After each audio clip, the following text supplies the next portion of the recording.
ప్రముఖ choreographer Johnny master వివాదం గురించి ప్రత్యేకంగా చెప్పనక్కర్లేదు. ప్రస్తుతం టాలీవుడ్ ఇండస్ట్రీలో ఇదే హాట్ టాపిక్గా నడుస్తోంది. తనపై జానీ మాస్టర్ అత్యాచారం చేశాడంటూ ఓ లేడీ కొరియోగ్రాఫర్ సంచలన ఆరోపణలు చేసిన సంగతి తెలిసిందే. అంతేకాక పోలీసులకు ఫిర్యాదు చేయడంతో జానీ మాస్టర్పై కేసు కూడా నమోదైన విషయం విదితమే. ఈ కేసులో జానీ మాస్టర్ అరెస్ట్ కావడం, చంచల్గూడ జైలుకు తరలించడం జరిగింది. ఇది ఇలా ఉంటే ఈ కేసు విషయంలో పలు ఆసక్తికర విషయాలు వెలుగులోకి వస్తున్నాయి.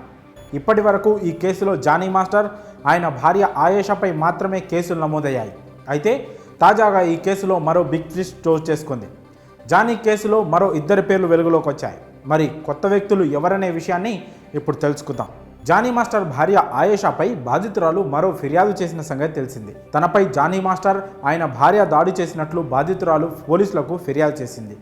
ఇక బాధితురాలు ఇచ్చిన ఫిర్యాదుతో జానీ భార్యపై కేసు నమోదు చేసేందుకు పోలీసులు సిద్ధమైనట్లు తెలుస్తోంది. ఇప్పటికే ఆమెపై ఓ కేసు నమోదైన సంగతి తెలిసిందే. తనపై జానీ మాస్టర్ భార్య కూడా పలు రకాల వేధింపులకు గురి చేసినట్లు గతంలో ఆ యువతి తెలిపింది. మతం మార్చుకోమని, తన భర్తను పెళ్లి చేసుకోవాలని ఆయేషా ఒత్తిడి చేసినట్లు బాధితురాలు ఫిర్యాదులో పేర్కొంది. తనపై దాడి చేసినట్లు తాజాగా బాధితురాలు మరో ఫిర్యాదు చేసింది. దీంతో ఆయేషాపై కేసు నమోదు చేసేందుకు పోలీసులు రెడీ అయినట్లు తెలుస్తోంది. ఇదే సమయంలో ఈ కేసులో మరో ఇద్దరిని నిందితులుగా చేర్చే అవకాశాలు ఉన్నట్లు కూడా వార్తలు వినిపిస్తున్నాయి. ముంబైలో తనపై అత్యాచారం జరిగినప్పుడు అసిస్టెంట్ కొరియోగ్రాఫర్లు అయిన మోయిన్, రాహుల్ తనతో ట్రావెల్ చేసినట్లు యువతి ఫిర్యాదులో పేర్కొంది. తనపై అత్యాచారం జరిగినప్పుడు వారు కూడా ఉన్నారని బాధితురాలు ఫిర్యాదులో పేర్కొంది. దీంతో వారిద్దరిని కూడా పోలీసులు అదుపులోకి తీసుకోనున్నారు. అయితే వారిద్దరిని నిందితులుగా కాకుండా సాక్షులుగా తీసుకునే అవకాశం ఉందని తెలుస్తోంది. వారిద్దరిని అదుపులోకి తీసుకొని ముంబైకి వెళ్ళిన సమయంలో జానీ మాస్టర్, ఆ యువతి మధ్య జరిగిన సంఘటనలు, వారిద్దరి ప్రవర్తనలు ఎలా ఉండేవి వంటి సమాచారాన్ని పోలీసులు సేకరించనున్నారు.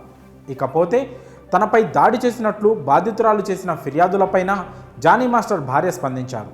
బాధితురాలిని కొట్టినట్లుగా ఆయేషా ఓ మీడియా ఛానల్ ఇంటర్వ్యూలో ఒప్పుకున్నారు. అయితే ఆ యువతిని ఎందుకు కొట్టాల్సి వచ్చిందో కూడా ఆయేషా వివరణ ఇచ్చారు. ఆ యువతి జానీ మాస్టర్ను తనకు, తన పిల్లలకు దూరం చేసిందని ఆయేషా చెప్పుకొచ్చింది.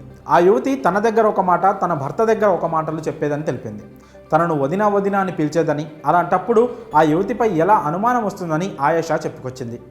మరోవైపు జానీ మాస్టర్ దగ్గరకు వెళ్ళి, నీవు లేకపోతే చనిపోతాను, నీవే నాకు దిక్కు అన్నట్లు ఆ యువతి మాట్లాడేది. అలా ఆ అమ్మాయి మాట్లాడే రెండు విధాల మాటలను తాను ఎలా జీర్ణించుకోవాలని ఆయేషా అన్నది. ఇలా డబుల్ గేమ్ ఆడినప్పుడే ఆ యువతి ఇంటికి వెళ్ళాలని, అది కూడా ఆ యువతి ప్రవర్తన పీక్ స్టేజ్లో ఉన్నప్పుడు వెళ్ళానని ఆయేషా తెలిపింది. ఆ సమయంలో కూడా జానీ మాస్టర్కి ఆ యువతి దగ్గరగా ఉండడంతో దూరం జరగమని చెప్పానని తెలిపింది. అయితే ఆ యువతి పక్కకు జరగకపోవడంతోనే ఆమెను కొట్టడం జరిగిందంటూ ఆయేషా వివరణ ఇచ్చింది. అలా తన భర్తను వేరే వాళ్ళు చూస్తేనే ఒప్పుకొని తనపై అనేక అసత్య వార్తలు మీడియాలో రాస్తున్నారని ఆయేషా చెప్పుకొచ్చింది. మొత్తంగా జానీ మాస్టర్ కేసులో మరో ఇద్దరి పేర్లు కూడా వెలుగులోకి వచ్చాయి. మరి ఈ కేసు మరిన్ని మలుపులు తిరుగుతుందో చూడాలి. జానీ మాస్టర్ కేసు విషయంలో వెలుగులోకి వస్తున్న విషయాలపై మీ అభిప్రాయాలను కామెంట్స్ రూపంలో తెలియజేయండి.